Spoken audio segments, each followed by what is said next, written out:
Bonjour à tous, je vous ai déjà présenté ce qu'est la nation sous forme de tableau. Eh bien, nous allons nous en servir pour proposer un projet politique en 6 points. Dans chacune des 6 parties, la division est toujours la même, libérer, reconstruire. Le troisième point, vous voyez, c'est l'affect social. Le besoin, c'est le financement d'intégration. Le bien qui permet de satisfaire ce besoin, c'est la justice sociale. La mission du pouvoir politique, c'est donc de promouvoir la justice sociale. Et le moyen par lequel il peut le faire, ce sont les services publics.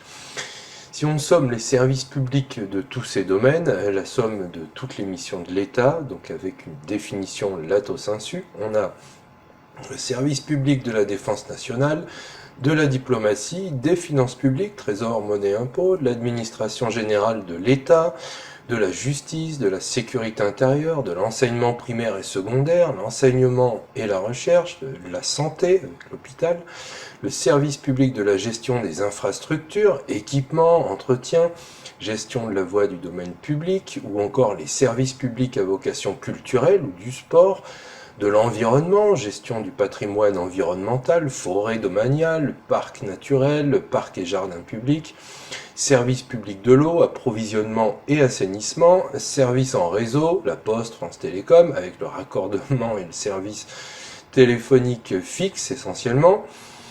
Il y a aussi le service public de l'énergie qui comprend la production, le transport et la distribution du gaz et de l'électricité, et les transports ou la radio et la télévision. Et c'est enfin aussi le service public de l'aide sociale à laquelle l'État contribue par moitié avec les prélèvements au profit des collectivités territoriales au travers de la mission Relations avec les collectivités territoriales, les prélèvements sur recettes, les dégrèvements, la fiscalité transférée, le financement de la formation professionnelle notamment, le tout pour au total une centaine de milliards d'euros. Les impôts locaux complètent ce budget, donc en gros 200 milliards de budget et autant de recettes. Et vous avez aussi le service public de l'emploi avec le régime d'assurance chômage géré par l'UNEDIC qui gère le financement et qui lui délègue les activités d'accompagnement et d'indemnisation des demandeurs d'emploi à Pôle emploi. Et vous avez enfin le service public de la Sécu, la sécurité sociale, pour les prestations de santé. Et on va voir dans cette vidéo surtout les leviers de la souveraineté qui permettent la cohésion sociale, même si tout est lié. Je rappelle que ce levier de souveraineté sociale a été abandonné depuis la trahison de notre souveraineté monétaire en 1974, volant toute possibilité financière de soutenir de vrais services publics. Et ensuite, à mesure que le parasite européen s'est greffé dans notre construction, je vais y revenir avec la mise en place d'une politique ultralibérale, généreuse avec les parasites et de rigueur pour les citoyens, politique sociale digne de ce nom, se doit d'être au service de tous les citoyens, car tous les êtres humains sont égaux en valeur avant même d'être égaux en droit. Et cette égalité de valeur ne peut exister que dans un cadre national, jamais dans un cadre impérial. Voilà les deux plus hautes réalités morales et politiques. Retenez-le bien. Deux voies s'offrent à nous. Une société de propriété où règne la loi du plus fort, de nouveaux seigneurs féodaux et le servage, tout ça garanti par un État policier et malveillant, ou une société de solidarité dans laquelle chacun peut compter sur tous et sur un État-providence bienveillant qui intervient contre les injustices comme un paratonnerre. Je choisis la solidarité comme vous et comme toute personne qui a au moins un peu de cœur, ce qui impose nécessairement des mesures fortes, toujours pareil, libérer et reconstruire. D'abord, il faut libérer l'État des parasites, dégager, premièrement, le système d'argent-dette, toujours pareil. Alors, cette partie, désolé, va être un petit peu longue, il n'y a pas d'explosion ou d'expérience utilisateur intense. Le seul avantage que vous en retirerez, c'est de tout comprendre et ainsi d'être prêt à rejoindre la cause. Je vais y venir. En finir d'abord avec le mensonge, car pas d'argent, pas de service public dans tous les domaines. Le parasite nous suce d'abord le financement des services publics dans le budget général de l'État. Nos impôts, ce sont les recettes, leurs recettes à ces parasites. Les recettes tirées des impôts devraient servir uniquement à réaliser les missions de l'État.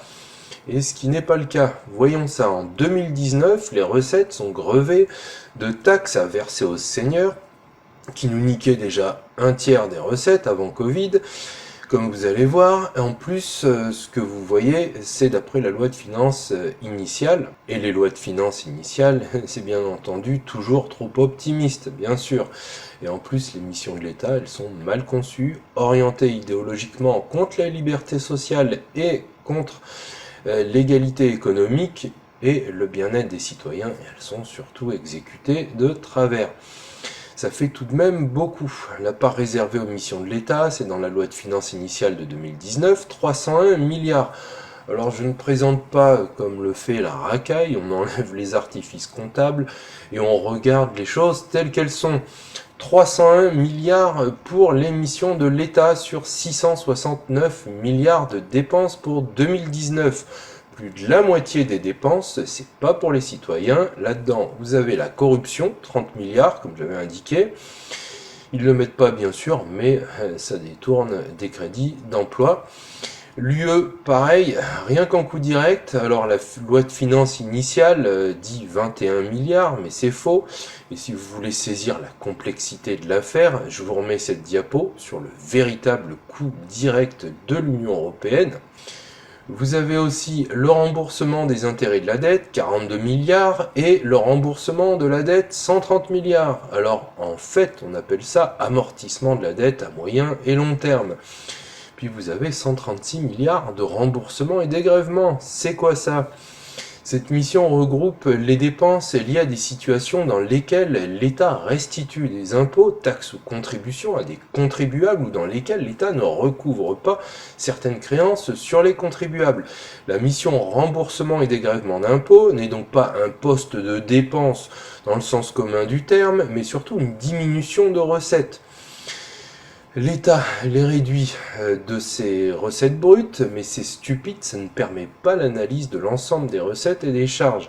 Donc je le considère comme des dépenses. C'est le poste budgétaire de l'État le plus important et il ne cesse d'augmenter. Et c'est un peu la case fourre-tout. Vous avez un rapport d'information du Sénat du 12 juillet 2017 intitulé « Remboursement et dégrèvement, la machine fiscale à la recherche d'un pilote » qui recommandait certaines améliorations qu'on attend toujours, notamment mettre fin à l'augmentation sans limite des crédits d'impôt en les réservant à des finalités ciblées pour lesquelles l'utilisation de tels mécanismes est réellement pertinente. Rattacher à moyen terme les crédits et remboursements et dégrèvements d'impôts d'État aux missions budgétaires qui emportent les dispositifs. Pourquoi faire simple quand on peut faire compliqué ? Mettre en place une comptabilité analytique permettant de mesurer les coûts de gestion. Ça serait mieux au lieu de payer des glandos à faire des réunions pour chercher la nouvelle couleur de la moquette. Renforcer l'information des parlementaires, et oui, l'information c'est le pouvoir, ils n'en ont pas. Revoir en profondeur aussi les indicateurs de gestion. En gros, c'est le poste parfait pour les bidouilles de l'exécutif, c'est complexe, c'est opaque, c'est une machine à gaz, et c'est le premier poste budgétaire de l'État. C'est parfait pour faire notamment des cadeaux aux copains très riches, de belles niches fiscales, des cadeaux aux grandes entreprises, CICE ou allègement de cotisations patronales, qui représentait la modique somme de 40 milliards quand même en 2019 dans ce poste, et c'est le moyen parfait au total, comme on va voir, pour transformer des cotisations en impôts. Donc au total, la part que l'État réserve au travers de ses missions de service public aux citoyens, c'est pas grand chose. Par exemple, si on prend les missions de service public suivantes, tout ensemble: justice, sport, santé, culture, investissement d'avenir, agriculture, alimentation, forêt, affaires rurales, ça ne fait pas beaucoup dans le budget de l'État. Mais pour eux, c'est déjà beaucoup trop.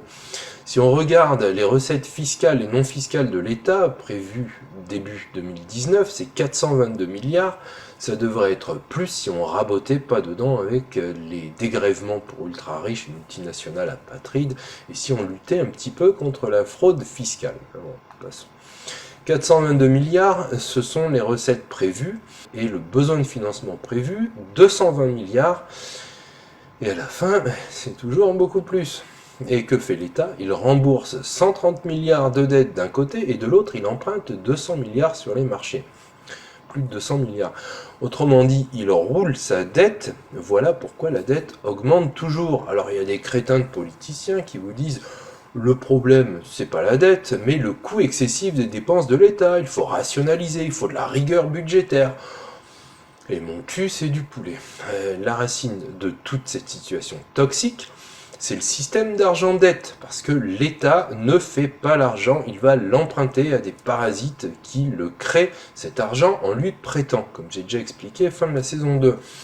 On fait comme si l'argent était une richesse. Or, comme je l'ai montré, l'argent, ce n'est pas une richesse, il ne satisfait aucun besoin de l'homme par lui-même, il ne se mange pas, il ne soigne pas. Ce n'est qu'une ressource de l'organisation sociale pour permettre de mettre en adéquation la création de richesses et la capacité d'échanger nos richesses. Résultat des courses, tout argent, tout euro que possèdent les agents économiques n'est jamais qu'une reconnaissance de dette. Voilà pourquoi la dette est impayable, mathématiquement impayable. Mais on nous demande pourtant de la payer, on nous demande l'impossible. Et en contrepartie de notre endettement, qu'on ne pourra jamais rembourser, on nous demande de nous serrer la ceinture. On la serrerait jusqu'au dernier d'écran, on ne pourrait toujours pas rembourser. Ça, il faut le comprendre, il faut l'intégrer. Ainsi, on n'a jamais assez d'argent. Voilà le fruit pourri du système d'argent-dette. Et les gouvernants, au lieu de sortir de ce système, s'ils étaient honnêtes, nous poussent à nous serrer la ceinture. C'est la rigueur budgétaire qu'on connaît depuis 1983. Et on grignote, on rogne, on gèle, on rabote, on coupe dans les dépenses pour les citoyens, mais sans jamais parler des parasites qui nous sucent plus de la moitié du budget de l'État. Quel tour de force incroyable! Et la connivence est totale entre les politiques, les médias, les syndicats, les économistes, c'est un truc de malade. Comme si tout le monde, même ceux qui dénoncent l'ultralibéralisme, au fond, voulaient vivre sous sa coupe à vide. Et qu'est-ce que ça veut dire ? Résultat, pas d'argent, ça veut dire pas d'hôpital, pas de prison, pas d'école, pas de route, pas de pont, pas de sécurité, pas de justice, pas de rien du tout. Qu'est-ce qu'il faut faire alors ? Vous avez compris, il faut dégager ce parasite d'argent-dette et tous ces suppôts pour libérer le pognon, pour que l'État utilise son budget pour les citoyens et non pour la finance apatride. Et tout ça, c'était 2019. Il ne nous a pas échappé qu'un petit virus qui tue les morts est devenu pourtant planétaire, que les gouvernants, à cause de la rigueur budgétaire, ont cassé le service public de la santé, ont refusé tous les traitements prophylactiques et thérapeutiques, confinés, reconfinés toute la population, jusqu'à quémander un vaccin américain produit par une entreprise condamnée pour corruption, personne n'en parle, mais pourtant Pfizer alimentait le compte en Suisse de Cahuzac, le ministre de la lutte contre la fraude fiscale qui fraudait avec Pfizer, qui a donc été condamné aussi pour avoir corrompu des médecins pour qu'ils prescrivent leurs médicaments surdosés ou à contre-emploi et qui sont impliqués dans des scandales qui démontrent bien que la vie humaine n'est pas leur préoccupation, comme au Nigeria. Et nos gouvernants apatrides foncent sur le vaccin pour lequel notre prix Nobel de médecine, Luc Montagnier, qui a découvert le virus du sida, a indiqué que là, avec l'ARN messager, on joue aux apprentis sorciers. On marche sur la tête. Mais pourquoi ? C'est le résultat, tout ça, de 50 ans de mensonges. On a donné le doigt, ils nous ont pris le bras. Trahison et bien d'autres choses, sans que personne, bien sûr, ne s'y soit opposé, et nous voilà au bord du précipice. En 2020, on aurait dû avoir une crise économique et financière sans précédent, mais voilà, avec le vilain virus est venu, et l'extrême compétence des gouvernants a permis à la politique du pire avec confinement, couvre-feu, et au final, ils pourront dire, c'est le vilain Covid qui a stoppé la production et endetté les États. Alors la loi de finances initiale 2021, c'est comme 2019, mais en pire. On a en plus un plan de relance de 100 milliards, dont 40 milliards obtenus de l'UE qui pour la première fois s'endette en son nom, une avancée vers le fédéralisme, et ces 40 milliards vont nous coûter 100 milliards, on les remboursera jusqu'en 2058. Bravo. Et les 60 milliards restants de ce plan, c'est de l'endettement supplémentaire, s'il vous plaît, sur les marchés. Le Conseil des ministres a adopté le 28 septembre 2020 le projet de loi de finances pour 2021. Le besoin prévisionnel de financement de l'État atteint 282,3 milliards d'euros. Et ces 280 milliards d'endettement, c'est selon la loi de finances initiale, mais en fin d'année, c'est toujours pire. Et ça va être du licenciement, pas de consommation, moins de rentrée fiscale et plus de dettes. Et les élections arrivant, on imagine bien qu'ils vont maintenir le truc serré et jouer l'endettement à fond jusqu'en 2022. Inévitablement, les impôts vont grimper après 2022. On vous a sauvé en dépensant beaucoup, maintenant il faut rembourser, il faut serrer la ceinture, avec l'augmentation de la TVA, captation de l'épargne des Français et spoliation du foncier. Voilà le programme après les élections présidentielles, si vous aviez un doute, et peut-être même le passeront-ils avant, pourquoi pas. Ils sont interchangeables, ces présidents de pacotille.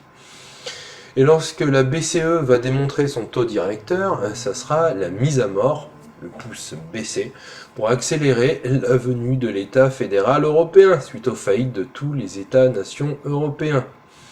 Et tout ça sous commandement allemand. Le financement du service public de l'aide sociale, alors vous avez aussi, outre le budget général de l'État, le budget des collectivités territoriales. C'est à peu près 100 milliards de transferts de l'État et un peu moins de 100 milliards d'impôts locaux, soit en gros 200 milliards de budget et une dette des administrations publiques locales équivalente. Et on fait quoi alors ? Je rappelle que les communes, départements et régions gèrent, outre l'urbanisme, le logement, les infrastructures, ports, aérodromes, routes départementales, le développement économique, l'aménagement du territoire, les transports non urbains, l'environnement, les écoles, les collèges, les lycées, la formation professionnelle, l'action sociale, enfance, personnes handicapées, personnes âgées, revenu de solidarité active, tout ça avec pas de pognon et toujours à tirer sur la corde à cause de la dette qui impose une gestion rationalisée à en crever. Et tu m'étonnes que ça merdoie. Et on va avoir une énième loi de décentralisation, loi 4D avec nouvelle réforme, des compétences pour réorganiser la dépendance, différenciation territoriale, donc complexification, décomposition territoriale, accroissement des inégalités, fausse démocratie locale pour calmer la populace. Au total, on nique l'État par l'échelon du dessus en le mettant sous le contrôle de l'UE ultralibérale. Et on le vide cet État en déversant ses compétences à l'échelon du dessous, qui lui n'a pas le sou. On vide l'État pour en faire une coquille vide qui va s'effacer et laisser place à l'UE et aux régions et intercommunalités. Le grand bordel.